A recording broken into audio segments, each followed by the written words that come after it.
Hello everyone, welcome to Law of Assumption Coaching. Thank you so much for coming back here again, and I hope you guys are doing awesome. Alright, so first of all, wish you all a very happy Independence Day. I hope you had a great time today. I hope you all are feeling free from inside. And respecting this freedom let's dive into today's video. So आज हम cover करने वाले हैं second बहुत ही मज़ेदार और बहुत ही important technique given by Neville Goddard, जिसका नाम है कॉन्ग्रेचुलेशन टेक्निक. ये एक ऐसा मेथड है जिसने ट्रूली कम्प्लीटली पूरे मैनिफेस्टेशन प्रोसेस को चेंज करके रख दिया. अगर आप इस अकेले टेक्निक को, ये टेस्टेड एंड ट्राइड है, ये मैंने कितनी बार यूज़ किया है अपने ऊपर, और ट्रस्ट में ये हर बार काम करता है. चाहे कितनी बड़ी डिज़ायर क्यों ना हो जो आपको लग रहा है कि बहुत ही इम्पॉसिबल सी चीज़ है, कैसे हो पाएगी, अगर आप इस टेक्निक को इस्तेमाल करते हैं, इस टेक्निक को यूज़ करते हैं, प्रोवाइडेड आपको जो मैंने अभी तक सिखाया है, how you should be having the mindset of creator, अगर आप इस तरह का माइंडसेट रखते हैं, this technique works like a charm. ठीक है, तो इसके बारे में हम बात करेंगे और इसके बारे में वो सारे एस्पेक्ट को जानेंगे जो कि इसको बनाती है one of the most promising technique and one of the most successful techniques among all. Yes, without any further ado, let's begin our video. So सबसे पहले ये जान लेते हैं कि कॉन्ग्रेचुलेशन टेक्निक जो है उसका कॉन्सेप्ट क्या है. वेल, ये जो टेक्निक है ना, ये बेसिकली एक it centres around the concept that whatever जो भी आप चाहते हैं अपनी लाइफ में, एक डिज़ायर को फिजिकल रियलिटी में महसूस करना, जब भी आप 3D में किसी डिज़ायर को चाहते हैं, सबसे पहले the first and the most important primary thing that you should be doing is you must adopt the mindset of already having received your desired outcome. मतलब ये कि सबसे पहले आपको ये बात पहले मान लेना है, उस माइंडसेट में पहले पहुंच जाना है जहां पर ऑलरेडी जो आप चाहते हैं वो आपको ऑलरेडी मिल चुका है. यानी डिज़ायर्ड आउटकम, जिस चीज़ की आपको चाहत है, वो ऑलरेडी आपके पास आज की डेट में है. इस तरह के माइंडसेट से आपको आगे बढ़ना है. तो इस तरह का माइंडसेट आपको कैसे मिल सकता है, तो इसका ना मैकेनिक्स क्या है टेक्निक का, उसके बारे में जान लेते हैं. सबसे पहले तो आप ये समझिए कि जब भी कोई चीज़ आप स्पेसिफिकली डिज़ायर करते हैं, चाहे वो कुछ भी हो सकता है, आपकी कोई न्यू जॉब हो सकती है, एक नया रिलेशनशिप हो सकता है, कोई फाइनेंशियल अबंडेंस की चाहत रखता है, या फिर एसपी से मैरिज करनी है उसकी चाहत रखता है, कोई भी डिज़ायर आपकी जो आपको चाहिए, सबसे पहले उस चीज़ में क्लैरिटी होना बहुत ज़्यादा ज़रूरी है. यहाँ पर मैं नेवल गोडार्ड की जो उन्होंने एक्सप्लेनेशन दिया है इस बात की, मैं उसको यहाँ पर कोट करना चाहूँगी. In the spirit within he has quoted this: have a goal. Your goal may be peace of mind, health और marriage, you name it. Knowing your own wonderful human imagination is the one and the only cause of your life. Conceive a scene which, if true, would imply the fulfillment of your goal. Do not allow yourself to observe the action, but to put yourself in the center of the scene and allow your friends to congratulate you on your good fortune. Accept their congratulation without embarrassment. Enter into the spirit of the scene and remain there until it feels real. Then drop it in confidence that the imaginal act was performed by God. ये कहा है naval Goddard ने. तो इसका क्या मतलब है? उन्होंने साफ साफ कहा है कि चाहे आपका कोई भी गोल हो दुनिया में, पीस ऑफ माइंड चाहिए आपको, हेल्थ चाहिए, मैरिज चाहिए, जो भी चाहिए, यू नेम इट, राइट. आपकी वंडरफुल ह्यूमन इमेजिनेशन जो कि अनलिमिटेड इन नेचर है, जिसके अंदर आपको सब कुछ जो चाहिए वो ऑलरेडी मौजूद है, मिल सकता है, ये एक अकेला कॉज है आपकी लाइफ को जीने का. तो इस इमेजिनेशन में जहाँ सब कुछ अनलिमिटेड है और सब कुछ पहले से मौजूद है, यहाँ पर आपको एक सीन क्राफ्ट करना है जो कि अगर ट्रू हो गया तो वो आपको देगा दुनिया की सबसे ज़्यादा फुलफिलमेंट वाली खुशी. तो जब इस पॉइंट ऑफ व्यू से आप चीज़ों को देखते हैं, आपको अंदर से एहसास होता है फुलफिलमेंट का, अपने गोल के फुलफिलमेंट की खुशी का एहसास होता है. तो अब आपको क्या करना है? आपको बिल्कुल अलाउ नहीं करना है कि आप एक्शंस पर फोकस करें, एक्शन पर फोकस नहीं करना है आपको करना है एंड ऑफ द सीन, यानी जो आखिर में आपको डिज़ायर्ड आउटकम चाहिए उस पर फोकस करना है। और इस सीन में आपको अलाउ करना है अपने known dear ones and the near ones को, जो फ्रेंड्स एंड फैमिली हैं, वो सब लोग आपकी खुशी में शामिल हैं और अब सारे के सारे लोग आपको कंग्रेचुलेट कर रहे हैं आपके इस गुड फॉर्च्यून में, जिसमें आपको जो चाहिए था वो ऑलरेडी मिल चुका है। And you being the creator of this scene, आप यहाँ पर उनके कंग्रेचुलेशन को एक्सेप्ट करेंगे होल हार्टेडली। जब आप इस सीन को बार बार जीते हैं और इस सीन को फील करते हैं कि यही आपकी रियलिटी है, आपको सेंस ऑफ फुलफिलमेंट अपने आप अंदर से महसूस होता है और इस एक तरह का कॉन्फिडेंस आपको दिखाई देता है अपने अंदर, जिसको आप ये कह सकते हैं कि you already know that it is done।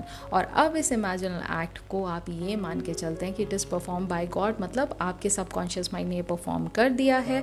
अब आपको 3D में किसी बात को चिंता करने की ज़रूरत नहीं है। ये नेविल गोडार्ड ने यहाँ पर क्लियरली समझाया है। तो अब इसके लिए स्टेप्स जान लेते हैं कि स्टेप्स यहाँ पर क्या क्या हैं। तो सबसे पहले क्या करना है, आपको रिलैक्स करना है। जब भी ये कंग्रेचुलेशन टेक्निक आपको यूज़ करनी है, पहले तो आप गोल डिफाइन करेंगे। जब आपको पता लग गया कि आपका गोल क्या है, जैसे फॉर एग्जांपल आप you are manifesting your dream job, एक एग्जांपल के तौर पे मैं बता रही हूँ, तो आपको पहला क्या करना है कि अपने आप को रिलैक्स करना है। रिलैक्स करने के लिए आप you can take shower, you can listen to a nice soothing song. आप चाहें तो एक warm nice cup of hot coffee या हॉट टी आप ले सकते हैं। जो भी चीज़ आपको रिलैक्स करती है उसको करने के बाद you can do the meditation, you can do certain breathing exercise, you can do anything. आप जैसे जैसे इन चीज़ों को हैबिट में डाल देंगे, आपको इतना टाइम लगेगा ही नहीं रिलैक्स होने में। टेक इट फ्रॉम मी, जब भी आपको कभी सैट्स करना है या कोई ऐसा सीन विजुलाइज करना है, थोड़ी देर के लिए, सिर्फ 2 to 3 मिनट्स के लिए आप ब्रीदिंग एक्सरसाइज करिए। अगर आप मेडिटेशन नहीं भी कर पाते ना, आप ब्रीदिंग एक्सरसाइज करिए, आपको इमीडिएटली अपने अंदर इतना बड़ा शिफ्ट दिखाई देगा कि आपको लगेगा ही नहीं कि अब आपको कहीं किसी चीज़ की एंजाइटी है, किसी चीज़ का स्ट्रेस है, आपको लगेगा ही नहीं। इतना पावरफुल होता है ये। So yes, you need to relax yourself. और जब आप अपने आप को रिलैक्स करते हैं तो आपका माइंड भी रिलैक्स होता है, आपकी बॉडी भी रिलैक्स होती है।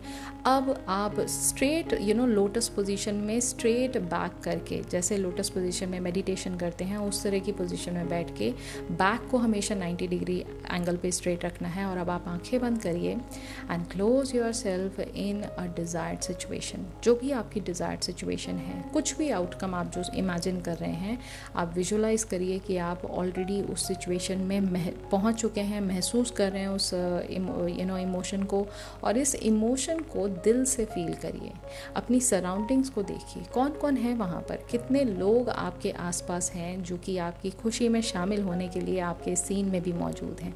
आप इस सीन में कम्प्लीटली 100% इमर्स हो जाइए। और अब आपको यूज़ करना है step number 2, engage your senses. तो हमने सीखा 5 सेंसेस हमारे पास होती हैं, sense of sight, taste, smell, hearing and sense of touch. ये पांचों की पांचों जो सेंसेस हैं, इनको एंगेज करने की कोशिश करिए। जैसे एक नॉर्मल सीन में जब आप बैठते हैं तो आपको एहसास होता है कि आप चेयर पे बैठे हैं, आपको एहसास होता है सामने आपके लैपटॉप रखा है या टेबल रखा है, जो भी चीज़ सामने की सराउंडिंग में आप देखते हैं उसको आप महसूस कर पाते हैं। If you are taking your evening tea और morning tea, you know how the taste of the tea feels like. आपको उसका अरोमा पता है, आपको वार्म टेम्परेचर पता है, जब टच करते हैं टी का कप तो कैसा फील होता है। इस तरह से आप पांचों की पांचों चीज़ें उस जो सेंसेस हैं उसको आप एक सीन में लगा सकते हैं। वाइल विजुअलाइजिंग, जब भी विजुअलाइज करें, चाहे दिन में ही थोड़ी देर के लिए, you are daydreaming, try to engage your senses. जितना ज़्यादा आप 5 सेंसेस को एंगेज करेंगे, उतना ही ये सबकॉन्शियस माइंड जो है वो उस सीन को रियल मानने लग जाता है। So what do you hear, what do you smell, what do you taste, what do you touch in this new reality of yours. This is what you are suppose to be focusing upon. जब भी आप इन 5 senses को use करते हैं, आपको ये जो new scene है, क्रिएटेड सीन, जो क्राफ्टेड सीन है आपके द्वारा, ये आपको काफ़ी ज़्यादा रियल और पॉसिबल दिखाई देने लग जाता है। ठीक है, अब जब आपने सीन क्रिएट कर लिया, ऑब्वियसली बात है सीन बहुत सिंपल सा होना चाहिए जिसमें आपको एंड रिजल्ट पे फोकस करना है कि आपकी डिज़ायर फुलफिल हो चुकी है। यानी इस केस में जो हमने जॉब का एग्जाम्पल लिया था, चाहे गूगल है चाहे एप्पल है, इरिस्पेक्टिव ऑफ एनी लिमिटेशन, आपको ये देखना है कि भाई ये काम मेरा हो चुका है, ये काम मेरा हो चुका है। अब आप ये सोचिए कि जब आप इस न्यूज़ को अपने फ्रेंड्स में बताएंगे, सपोज आपको खुद को लगता है कि नहीं भाई गूगल तो बहुत बड़ा ब्रांड है या एप्पल तो बहुत बड़ा ब्रांड है, जस्ट टेकिंग एन एग्जांपल, कि इस ब्रांड में जाने के लिए मेरे पास जो जो स्किल सेट चाहिए वो नहीं है, आपको लगता है ये चीज़ लिमिटिंग बिलीफ है आपका। लेकिन जब आप डिज़ायर्ड सीन को देखते हैं, जो डिज़ायर्ड आउटकम है, जब उसको देखते हैं तो वहाँ पर तो ऑलरेडी ये काम हो चुका है। और अब इसी सीन के साथ जब ये गुड न्यूज़ आप अपने फ्रेंड्स या फैमिली को सुनाएंगे तो आपको क्या लगता है उनका क्या रिएक्शन आएगा? सबसे पहले क्या वो आपको कंग्रेचुलेट नहीं करेंगे हमारी खुशी के, वो आपको गले नहीं लगा लेंगे? क्या वो आपके साथ हाई फाइव नहीं करेंगे कि ओह हो क्या बात है, अब तो पार्टी बनती है? These are the things they are going to say, specially your friends. वो आपकी खुशी में इतना ज़्यादा खुश हो जाएंगे कि अब तो उन्हें इमीडिएट साथ के साथ पार्टी चाहिए, राइट? तो आपकी खुशी का ठिकाना नहीं है, आपको ये चीज़ महसूस करना है सीन में। और जब आपने ये सीन पूरा क्रिएट कर लिया, अब आपको ये फ्रेज जो कॉन्ग्रेचुलेशंस है ना, congratulations, you can add things like I'm so happy, congratulations, you are amazing, congratulations on your amazing job। कुछ इस तरह से आप अपने congratulation वर्ड को कहीं ना कहीं बीच में डाल सकते हैं और एक या दो सेंटेंसेस को आप बार बार सुन सकते हैं अलग अलग डिफरेंट वॉइसेस में। एक वॉइस आपके पेरेंट्स में से किसी की हो सकती है, एक वॉइस आपके बहुत बड़े बहुत बड़ा जो एक एडमायरर है उसकी आवाज़ हो सकती है, एक वॉइस आपके बेस्ट फ्रेंड की हो सकती है। वो क्या आपसे मजाक करके बोलेंगे कि अरे भाई आज तो क्या बात है, इतने बड़े आदमी बन गए तुम, इतनी बड़ी जॉब लग गई तुम्हारी। These are the things you are going to listen from your best friend, right? तो ऑब्वियसली उस टोन में, जो कि एक फन टोन है coming from your best friend and a proud tone coming from your parent, इस tones को आप आइडेंटिफाई करेंगे, इसको सुनेंगे, बार बार सुनेंगे और आपको कैसा महसूस होगा, आप उस फीलिंग को, उस पर्टिकुलर एक बर्स्टिंग फीलिंग को आप बार बार महसूस करेंगे। ठीक है, तो जब भी आप इस चीज़ को रिपीट करते हैं, you are feeling this reality and as you say the phrase completely बार बार आप उस चीज़ को रिपीट कर रहे हैं, फ्रेज रिपीट कर रहे हैं, आप उस सीन को रिपीट कर रहे हैं, आप उन चेहरों को रिपीट कर रहे हैं जो कि बहुत ज़्यादा खुश हैं इस समय आपकी इस खुशी में। You are evoking the feeling of complete, honest, genuine joy जो कि अंदर से आ रहा है आपके साथ। Plus, you are also feeling so much of pride. You are feeling the sense of accomplishment. You are also feeling the sense of complete fulfillment, right? तो जब आप इस तरह से चीज़ों को महसूस करते हैं, you are going to feel this entire thing happening in the present moment। और इस present moment को आप अपना बना लेते हैं। इस present moment को आप बहुत ही एक स्वीट सी एक मेमोरी बना लेते हैं जब भी आप इस चीज़ को बार बार रिपीट करते हैं। ठीक है, so yes, this is a very powerful technique. और जब आप इस टेक्निक को करते हैं, आप उस मेंटल रेल में पहुंच जाते हैं जहां पर ये डिज़ायर ऑलरेडी ना ही सिर्फ एग्जिस्ट करती है, ये आपकी अपनी है, ये आपकी अपनी है, बिना किसी हाउ या व्हेन के प्रोसेस को देखते हुए या सोचते हुए। आपको उस तरफ सोचना भी नहीं है। जैसे ही आपने इस बात को एक्सेप्ट कर लिया कि ये रियलिटी जो मैं देख रहा हूँ या देख रही हूँ, ये ही मेरी पर्टिकुलर रियलिटी है, this is what is going to get you your desire in the 3D reality. And last is obviously you need to practice persistence.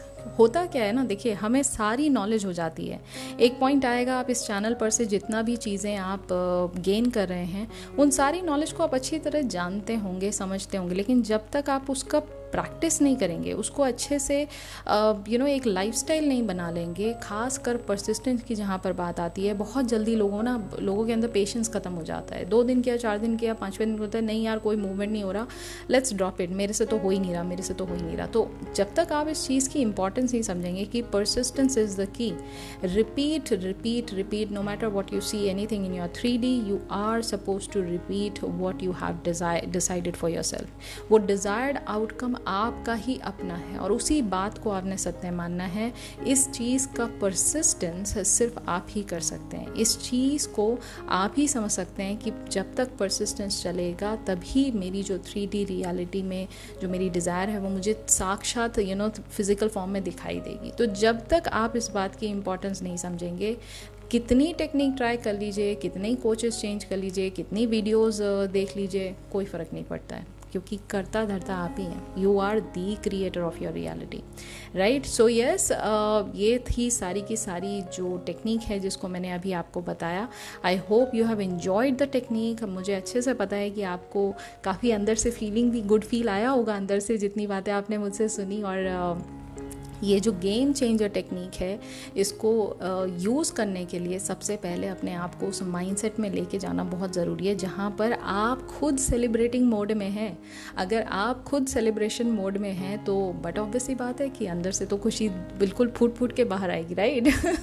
तो यही थी आज की टेक्निक. मुझे पूरी उम्मीद है मज़ा तो आया ही होगा आपको. और अगर आज की वीडियो आपको पसंद आई है then please do like, share and subscribe. जल्दी से एक लाइक कर दीजिए क्या पसंद आया टेक्निक में. और अगर ऐसी टेक्निक आपने पहले भी यूज़ किया है कुछ मैनिफेस्ट करने के लिए, प्लीज़ डू कमेंट मी. एक बार ज़रूर कमेंट करिए. अभी हमने गिन के 2 टेक्निक्स हमने कवर कर लिया और मैं कल वापस से बहुत सारे क्वेश्चंस आ गए हैं related to visualisation, related to different desire. मैं कल आपके सारे क्वेश्चंस के आंसर दूंगी, क्योंकि एक दिन का गैप हम रखेंगे टेक्निक को समझने के बाद. अगर आज की टेक्निक में भी आपको कोई क्वेश्चन है, कोई क्वेरी है, तो आप उसको नीचे कॉमेंट में लिख के मुझसे पूछ सकते हैं. I am there to address the query in my next video. So yes, कल हम Q&A करेंगे. और तब तक के लिए अपना ख्याल रखिए and happy manifesting.